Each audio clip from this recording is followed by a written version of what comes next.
thank you, everybody, and great to be there. I don't know if you heard that first bit. I've just been unmuted, I think. Really good to do this. This is the first, hopefully, of many owner-based webinars, and I think it's very fitting we start with such a big problem, if you excuse the pun, of obesity in pets. So really, I just want to go through some, I guess, key aspects that ideally I would say every pet owner should know. So what are we going to talk about? So over the next half an hour or so, I'll try to answer for you a few what I feel are very important questions. Number one, what is obesity? What do we mean when we use this term? Number two, what causes it? Why is it therefore we're seeing so much overweight and obesity in our pets? Number three, really this is the crux as to why it's something we worry about. It's what medical problems arise as a result of having too much fat. And then finally, we'll talk a little bit about how we can prevent it. So much of my job is spent managing cases that are already overweight, and there are certain strategies that you need to do. They're best run through a veterinary surgeon. But obviously for a pet owner, what's most important, if anything, is prevention rather than cure. So I'll give you some hints and tips about how we can try it very, very well to keep our pets at an ideal weight. So let's move on to that first question. What is obesity? It doesn't really matter what species you look at. Effectively, it just means having too much body fat. So that can be people, dogs, cats, rabbits, for instance. Too much body fat means medically you are obese. It's more than just the fat, as we'll come on to, in that actually we now know that having too much fat does have health consequences, and I will go through that. So it's not just a cosmetic issue. We really need to emphasize that. There is really a health reason as to why we need to make a change.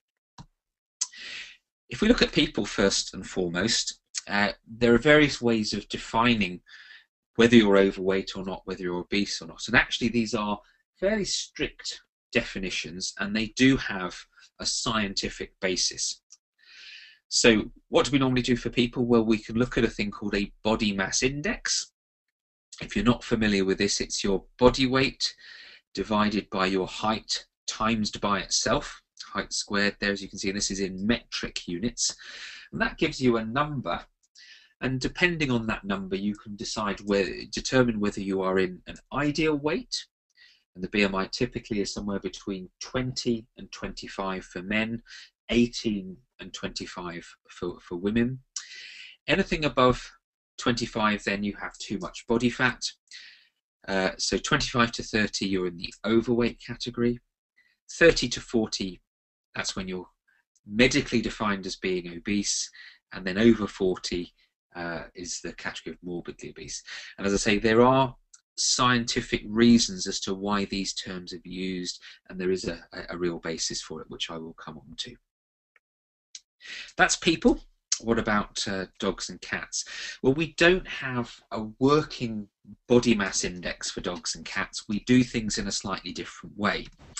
So our equivalent thing is a thing called a body condition score. This is something that essentially can be done by examination. So we tend to look at our patient, have a feel, particularly over the ribs, as you can see here, have a look at the abdomen and a feel for the abdominal tuck. And effectively you then come up with a category. So depending on what you examine your pet as, you can effectively get a score. There are various systems available. This one here is one of them, and it goes from 1 to 9. So 4 or 5 out of 9 is ideal weight. Anything above 5 out of 9 then are differing degrees of too much weight, 6, 7, 8 and 9. So that's again looking like those categories of being overweight and being obese. Now, just to emphasize, you can do this yourself. It's actually best done by a vet. In fact, the main thing is it's best done by someone else, but also someone with a little bit of experience. And that's because studies have shown that I guess we're all a little bit rose-tinted spectacle, if you imagine it in terms of our own pets. We see our pets as less overweight than they really are.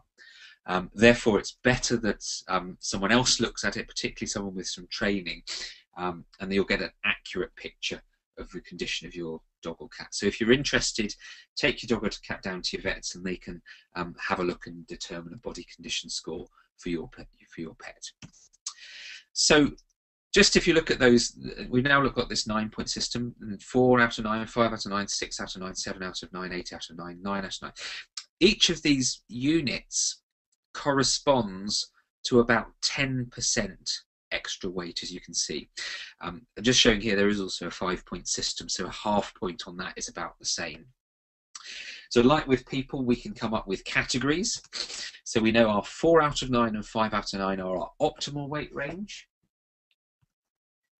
Anything from 6 upwards then is overweight, and so 6 out of 9, 7 out of 9 is around about sort of somewhere between anything from above, about 5 to 20% extra weight, and then above that, anything over 20% is then defined as being obese. So that's dogs and cats and the definition of obesity. Our next question then is, well, what causes it? Why does this happen? Well, in fact, actually, you can either look at it as a very simple thing, or you can think of it as something which is quite complex, and probably the truth is somewhere in the middle. At its simplest, it is an energy imbalance. Those of you who studied physics at school may remember a thing called the law of thermodynamics, and what that tells us is that effectively energy cannot be created or destroyed. Now, for the body, what this means is that any energy that enters the body must actually be expended, that will be through physical activity and heat generation, heat production, if you like. If it's not, then it just doesn't disappear. It's got to go somewhere. Calories do not magically appear or disappear. And where do they go? Well, they go into body fat. So if you have a positive energy balance, too many calories in, you're not burning enough calories, you will, I guarantee, gain body fat. And that's exactly the same for your cat or dog. Now, the complexity comes at the fact that there are various factors that influence the ease of gain or loss. So certain drugs that a vet would give can sometimes contribute. Other conditions, disease conditions. Dogs, for instance, suffer from an underactive thyroid, and again, that can slow the metabolic rate and therefore make it more likely for that pet to gain weight. Other animal factors, certain breeds, as we'll see, can play a part. And of course, remember, we've always got two sides to the coin. So it's not just effectively animal factors, but there are various owner factors that certain studies have shown that, again, make it more or less likely for that particular pet attached to that owner to gain or lose weight. Okay, just a little bit more about those. Well, if you're interested in things, I guess, or papers, what do they get interested in? Well, they're always interested in finding magical causes. So this was a news story when it was first discovered that there were certain genes that made it more likely for you to become overweight. There was a thing called the FTO gene, and this was when it was first discovered. So this is big news because we always like to have something else to blame. It's not my fault I'm overweight, or it's not my pet's fault I'm overweight, it's the genetics. That's people. We know less in pets, but we do know that genetics is likely to play a part. Why is that? Well, that's because if we look at different breeds, then different breeds have a greater or lesser tendency to be overweight. So this is a very busy graph, but I will take you through it. On here on the y-axis, we've got the percentage here of dogs in different breeds. You don't really need to worry about which breeds, it's really just the overall impression. The white bars represent the dogs that are in normal weight. Those in black are in that category overweight that I defined, remember, up to about 20% extra weight, and grey refers to those which are obese, so that's anything above 20%. And just if you eyeball this, you get the impression actually that for overweight and for the obese category, there's a difference amongst breeds. Indeed, German Shepherd here have very low levels of obesity relative to other breeds. Cocker Spaniels, Retrievers, types there, much greater levels. So clearly this does suggest there's an influence of genetics. However, the other thing this graph shows, which is very important, is that for none of these breeds is the prevalence 0. So what does that mean? That basically means that it's not just genetics, other factors must play a part. If anyone's unconvinced about that, then I borrowed a picture from a colleague. This is an overweight greyhound. This was a racing greyhound that retired and obviously started living the life of luxury, and as you can see, has a tendency to gain weight. So effectively any breed can potentially become obese if that energy balance is wrong. Now, it's not just about genetics, as I say, there's got to be other factors that play a part, and certainly for people, it's the environment that we now all find ourselves about.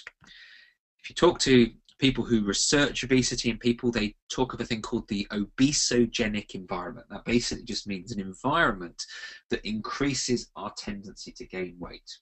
So what things do we have? Well, for food actually, and particularly high calorie foods, are very easy to come by and they're very cheap. Added to that, people are always inventing labour-saving devices. It's easier to get in our car and drive somewhere than it is to cycle or to walk. And so we're in an environment where we're not expending energy, but we're taking calories in at the same time. You have that environment and you add susceptible genes, and that effectively means you have a greater tendency to become obese. So that's just a whistle-stop tour through the causes, but it just sort of shows that both some of the simplicity and complexity that we're dealing with. Now let's talk about a little bit about why obesity is actually important. And as I emphasized early on, this is not just anything, it's not just a cosmetic issue. This actually is something which does significantly affect health, and it does so in all the species where we see significant problems with obesity. Again, I'll use humans as an example as we talk this through. So, just excuse me, that slide has not quite worked. Okay, it's just give me a second. I just need to adjust that. I'll just show you this. This is a slide actually from a human study, and it's looking at a population of men